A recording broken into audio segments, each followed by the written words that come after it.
the chances of them getting on are extremely limited. Tears at 30,000 feet. You wouldn't think that such nice people existed, but they do. They really, really do. Oh, bless her.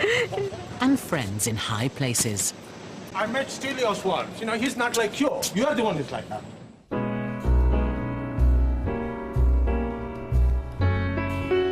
Come fly with me, let's fly away. If you can use some exotic booze, there's a bar in far Bombay. Come fly with me, let's fly away.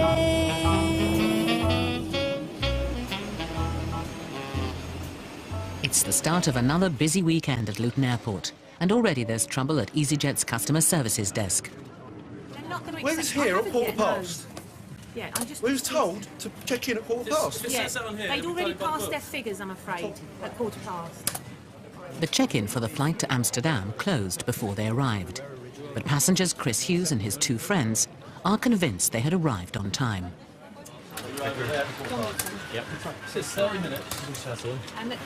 We've gone by the check-in closes 30 minutes before departure. Who was there? So the check-in would actually close at quarter past. But we was there. If you were there at quarter past, then that's when check-in closes, half an hour before departure. Okay. All right, so we're talking seconds here, and you're going to stop us from our flight for a matter of seconds. The aircraft has been here for over half an hour now. Carry on speaking to me like that, you won't be going anywhere. Being abusive to us, and there's no need for anyone to speak to us like that. We're disappointed. Which is fine, I understand that, but there's no need for that language to anybody here. I know, but... Supervisor Brett Holland lays down the law.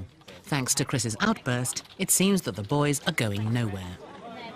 Oh, it's just a really, really rude passenger. Him and two of his friends missed their flight, and they've arrived at the desk. The flight's already boarding, so we couldn't get them on. So I explained that to them, and he just started swearing at me for no reason really. So I explained to him that if he carried on, that he wouldn't be travelling, and he just carried on. So just sort of leaving him to calm down for a minute, just to see how he is. But Chris and his friends aren't giving up. In Brett's absence, they try their luck by approaching someone else on the desk to get themselves on the next flight out. You've got a problem now. In the time you've spent to decide, we've only got one seat on tonight's I'm flight. going to do it. But we can offer you Gatwick, which is at 10 past 6. And gets you into Amsterdam at 20 past 8. It seems to be working, but then suddenly for Chris, there's a hitch. We got time. Yeah. Is that a longer flight? Hang on. I've got to call not letting him travel. Time for a change of tack. Chris goes for the sympathy vote. Come on, I've just had an operation, geez, you know what I mean? I got here It's not 5 hit seconds anyone, late. he's just shattered off, I had no sleep last night, so I had no electricity in my ass. It's not been a good couple of days for me. I'll get the manager You get me and let me apologise to him, yeah? Chris's offer to apologise seems genuine enough. But is it? I don't like losing my temper. I hate losing my temper. But I think that's quite justified, personally. I will apologise to him, yeah. But I won't mean it. I'll make it. I don't give a shit what he says. I'll make it. Chris's holiday hangs in the balance. With the next Amsterdam flight leaving from Gatwick in a few hours, will his offer of an apology be enough to get him on the plane? At Easyjet's second base in Liverpool, Supervisor Leanne Chung is dealing with an unusual request. Basically, we're here to beg. Sue Goff has entered a radio competition to win a car. She has just 48 hours to get as far from Manchester as she can. But there's a catch. She has to do it without spending any cash. She's hoping Easyjet will come to the rescue. We want to get as far away as possible from Manchester and return in 48 hours. And there's 5 contestants, and it's the one that gets the furthest away and back again in the time wins a car, basically. So it's myself who is the contestant, and I have with me Bob, who works for Imagine FM. He's my chaperone to keep me safe. Doesn't know. So, I've had 6 days full time. Right. Can you get me back again? She's in luck. Easyjet's London office have agreed to put them on the next foreign flight out, EZY 731 to Barcelona, for free. Thank you, Toby. Thank you. Thank you very much. Thank you. Cheers. Bye. I'm not going to be the one that didn't leave England. Save all your times. Oh, great. Thanks a lot. Thank you. Thank you. Bye-bye. I think it's quite a hard task, isn't it, with no money and so on. I have actually heard of the radio station before, but I'll probably listen to it now because I want to see, you know, how they all get on and everything. But I suppose it'll be good fun, won't it? Good fun. Thank you. It's 800 miles to Barcelona. Once there, Sue will have just 35 hours to clock up as many more free miles as possible. Meanwhile, back in Luton, Chris is still waiting to find out if he will be allowed to join his friends on the flight to Amsterdam. Supervisors Brett Holland and Adrian Twigg are discussing Chris's case. Will his recent good behaviour be enough to win him a reprieve? He was still abusive and, you know, just carried on throughout, really. I'm just a bit concerned. You know, you don't know what he's going to be like when he's on board, really, and that's one of my concerns, so... It's time for the verdict. Your two friends can travel if they want to, but yourself, we're not happy for you to travel with us. All right, thanks very much. Do I get a refund? You do not. You can always write into customer sources and take up your complaint with them. Thanks very much, mate. You've been a big help. It's bad news, but Chris makes one last appeal for sympathy. You've got to understand, mate, that I've never been to Luton before. I expected to get off the train and walk into here, not then have to get a shuttle. That's what made us late. Okay. And I've just had an operation. I'd normally spend 60 quid to get there, and it cost me 140 quid. Yep. And just the mere fact of walking from there to there cost me a minute, and therefore the excess time, and it just sent me over the edge. Okay, I can listen to your apology now, but unfortunately we feel you should not travel with us. Adrian isn't prepared to take the chance of Chris losing it in the air. Simple as that. If you're going to be this aggressive here, what happens if you get aggressive in the air? Aggressive? I'm not aggressive. You're going to get aggressive in the air. If I was aggressive, then I'd be arrested or something. I'm not an aggressive person. You know, I'm a Buddhist, mate. As an airline, if we feel somebody's not prepared to travel... I can afford to waste £140, can I? I can't say that, sir. No, you can't, can you? No. Because you've got a nice little job, Christy job here. And, you know, you can quite easily just let me on this flight. But you're just not going to do it because this job's worth it. Anyone else who's thinking about travelling on Easyjet, they're going to think twice about this now. All right. Chris finally accepts the inevitable. No, what's happening? I'm going home because he's an idiot. No, I mean, get in the car and go and see the other airport. No, they won't transfer my ticket. Shows you what nice, reasonable people Easyjet are, doesn't it? I need to give you a chance to apologise. Yeah, but you wouldn't even give me that. It looks like Chris will be staying home alone this weekend. I suppose it's up to the other man at the end of the day, isn't it? Well, anyway. All right, so have a good time, boys. That's a damn shame. And I'll see you when you get back. Having a good time with you. See you later. Feel a bit sorry for you. Yeah, of course I do. I mean, everybody deserves a holiday, wherever their destination choice might be. So, yeah, I don't feel great about it. But, you know, like I said, I will back my colleagues up 100% if they ask me to. Sue and Bob are 6 hours into the competition, and it looks like they're ahead of the pack. There was a couple in an AA van heading down the motorway to Birmingham. In an AA van, and they went Birmingham last time we heard, trying to get into Birmingham Airport. And the other crew, there's another lot still in Manchester Airport, so they're still there, bless them. And they were trying to get to Canada. Yeah, trying to get a flight to Canada, but I don't think that's happening. And the fifth crew are in Manchester City Centre, so again, they haven't really got too far. So we are just with France, I think. Yeah. They need proof of how far they've travelled. Flight attendant Simon Etok has offered to help. Okay, I've spoken to the captain, and the total duration of your journey is 2,166 nautical miles. That's your round trip. Great. Signed it there. He's put his name. So. Oh, great. And the name? Captain Brady. Nice Oh, well. Cheers, buddy. Thanks for that. 2 cups of tea when 2 you're cups ready. of tea. Right. When you're ready. Thank you. Back on the ground in Liverpool Airport, passenger Dr. Surendra is travelling to Nice for an important business meeting. But there's a problem. The Nice check-in. The Nice check-in, it closed there nearly 10 minutes ago. Oh, yeah, I was stuck there. Is there anyone can do it, please? You're too late for that flight, I'm afraid. All I can do is transfer you to tomorrow's flight. Oh, okay, it's no good. Can you please, I'm here in spring time. It's too late. Check-in closes half an hour before. It closed about 5 minutes ago. 11:55 the check-in time. Yeah, it closed at 11:25. You're too late for that flight. No, I'm only 5 minutes in here, please, and I'm stuck in the... Team leader Mark Knott tries a peace offering. All I can do is transfer you No, to the that's next no flight. good. I have to be there. All I can do is transfer you to tomorrow's Look, flight. you still not get off and the plane is still there. That doesn't matter, I'm afraid. But it's a standoff. Once 30-minute comes, we can't... Look, it's only 5 minutes here, please. 25 no, minutes, please, yeah. Your check-in closes 30 minutes before. See your manager. I'm a team leader here, I'm afraid. Please, you know, I'm stuck in the traffic and all that kind of thing, and the bloody car park here. I understand, there's nothing I can do about that, I'm afraid. Once your check-in closes... Look, you're on the train in here. Can you please do something for me to get in there? Once your check-in closes 30 minutes before the flight... You speak like a parrot. No other airline will do like this. Only you.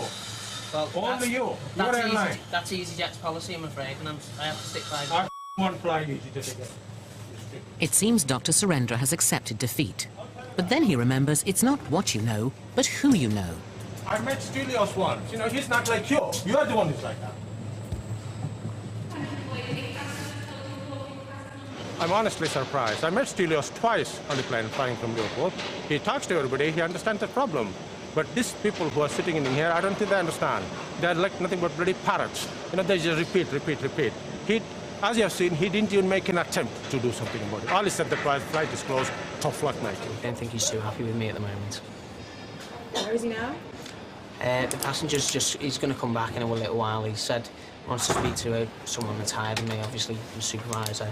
I explained to him at the time the supervisor's only going to repeat the exact words that I've said to him. Once the check-in closes 30 minutes before, we can't accept any more passengers. Once the check-in closes, I'm afraid that's it. Coming up in part 2, it's fingers crossed for a stranded couple. As the time goes by, I'm feeling very nervous. We don't want to think that we won't leave. And for Mark, it's round 2. It's going to carry on shouting and swearing. Well, so because I'm not going to help him. I'm prepared to pay. I have to be in Nice today. Do you understand?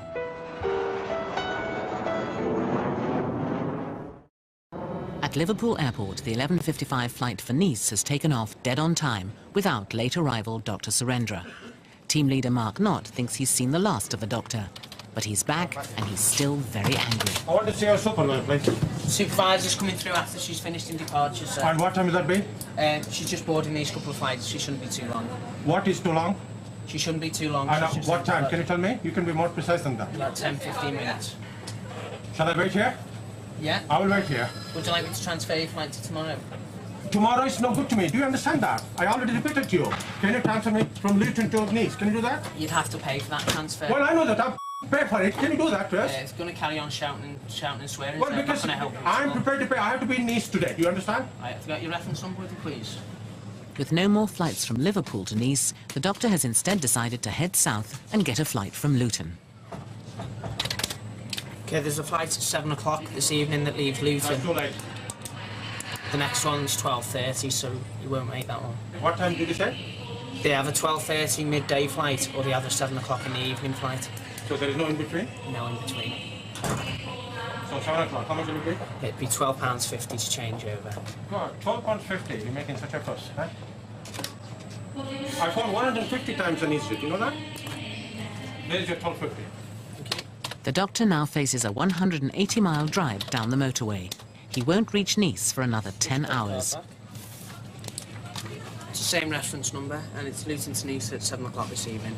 Right. And that's what he paid, £12.50. Is that it? That's it, yeah. You discuss this matter with your supervisor when she comes. Okay. It does get to you a bit, but when they start getting personal, you just think, well, it's going to carry on, I'm not going to do anything to help you at all. In Luton, the early afternoon flight for Athens is checking in. To ask you if someone... But Greek couple Antonis and Sophia Kappas have arrived late by 24 hours. We have missed our flight. Right. And we cannot find another way to fly to Athens. They thought they were booked for today, but their reservation was for the day before. So as far as the computer's concerned, that flight there's no seats available, so there's nothing we can pick up on that flight. So the seat is empty? Yeah, Athens is not very often that it's empty, unfortunately. That's the problem, yeah. Thank you. All right, sorry. Hello, sir. With all flights to Athens fully booked, the couple now face a demoralizing 4-day wait to get home. We're trying to get to Athens. We missed the flight, and the next available is 29th. 4 days from now, and we want to go today or tomorrow at least. It looks hopeless, but Supervisor Mary Hosier explains the situation to duty manager Carol Ann Hammond. What's happened is they've turned up today for a flight that they actually booked for yesterday. So obviously they're going to have to buy a new seat. We've got no seats available till the 29th. Every flight's full till the 29th. Antonis and Sophia's fate is now in the hands of Carol Ann. and it looks like she may have found a solution. Thank you. Speak to you soon. Bye-bye. I think what we'll do is we'll put them on, see if we can put them on standby, providing they understand that it is standby and there's absolutely no guarantee that they'll be able to get on. It's against normal policy, but the airline have made an exception. Right, what we've done for you is we've put you on standby for this evening. Yes. Okay, but obviously it has to be on the provider. You have to understand that if they all turn out, then obviously we can't get you on that flight. So you'd have to go to the check-in just before it closes tonight. Yes. And then if there's no one turns up, they can get you on that flight. Oh, boy, thanks. Okay, so keep your fingers crossed. Thank you. All right. It's a step in the right direction, but the couple still face an agonizing 10-hour wait to see if they will make it for the last flight to Athens. No. Yes, yes, we're happy because it's our mistake that we lost the flight. Ah, well. Okay. So if we are in a waiting list, we shall see. Sue and Bob, after landing in Barcelona, have talked their way into a free hire car. They're trying to boost their distance from Manchester by driving 600 miles to Malaga. It's the best scenery that we've seen so far, this. But their 48 hours is running out. Will they make it in time for the last flight home? We're well over halfway. Well, yeah, well, I would say about 3 hours drive, do you reckon, from here, if we go fast? If we get there, if we turn around, we go the right way. But I wanted to get there for about 9, because if we go at 9, we can look at, we can do a live link for Malaga, and it's our final destination. Right. And that would be really groovy. But I think 9 is pushing it. 9 is going to be pushing it. Luton at 10 p.m. Sophia and Antonis have spent all day waiting in the airport to see if they can get on the last flight to Athens. It's not looking good. At the moment, the flight's showing full, which basically means the chances of them getting on are extremely limited. It's half-term, lots of people are going home, lots of students wanting to go home. The chances of people not turning up are very unlikely, but we're going to do our best. If they don't make it, they could be stranded for days, and the couple have already spent their holiday money. No, as the time goes by, I'm feeling very nervous. We don't have much money. We'll see what we will do, but we don't want to think that we won't leave. After 12 hours on the road, Sue and Bob have made it to Malaga Airport in time for the last Liverpool flight. They're an impressive 1,800 miles from home, but this will mean nothing unless they can get the flight for free. We're doing a competition for a radio show, and basically I had to get as far away as possible and return again. I've got to be back in Hale in Manchester by 8 o'clock tomorrow morning. The thing is that we're really short on money, and we would, if you're going to speak to your supervisor, can you ask your supervisor, because we've already done, we've got a return flight with Easyjet anyway, that if we can work out a deal, if we can even go for free. Okay, let me ask your supervisor. The clock is ticking, and Sue's chances of winning the car now hinge on just one decision. Okay, hello, back again. Okay. Right, I'm very pleased to say this is a very special occasion, so it will be done free of charge. Thank you so much. Oh, thank you so much. We were prepared to beg. You're welcome. Thank you. Thank you very much. You're welcome. Thank you so much. Here you are. Okay, I know I'm going to win the car now. Thank you so much. Thank you so much. Thank you. Thank you. Bye-bye. The clock is also ticking for Sophia and Antonis. Will anyone fail to show up for the flight to Athens? Any seats? Let me just have a look. 4 more cards left. And about 5 minutes to go. The tension is unbearable, as the remaining passengers could arrive at any moment. There's nothing the couple can do but wait and hope. In Malaga, the Liverpool flight is taking off. Sue and Bob have endured a grueling 48 hours, travelling almost 2,000 miles, and the final leg of the journey is an emotional one. It's just to have met so many nice people. You wouldn't think that such nice people existed, but they do. They really, really do. Absolutely wonderful. I don't really look as I cry. Oh, bless her. Meanwhile, the Athens flight is boarding, and as the 2 remaining stragglers arrive, it's not looking good for Antonis and Sophia. 2. If you like to bring your luggage over But here, suddenly the words they've been waiting How for. many bags do you have? They're on. 2 passengers have failed to show up. All of them virgin. If they hadn't made it, Antonis and Sophia would have been waiting on standby for 4 days. Oh, smiling. Yes. I don't think they can actually believe that we managed to get them on the aircraft. I was really surprised. I didn't want to build their hopes up at all because I really thought they were going to be let down. But on that occasion, they were lucky. Sue failed to win the car. She was beaten by a contestant who made it to the Dominican Republic and back. Dr. Surendra got to Nice 5 hours late, but was still in time to close his business deal. And Chris joined his friends in Amsterdam after flying with another airline. In-flight entertainment for a captive audience. A tense wait for a television presenter. We really need it to arrive very soon, or the whole day will flush down the toilet. And a test of character for Leo. Guys, at the moment, I am trying to help you.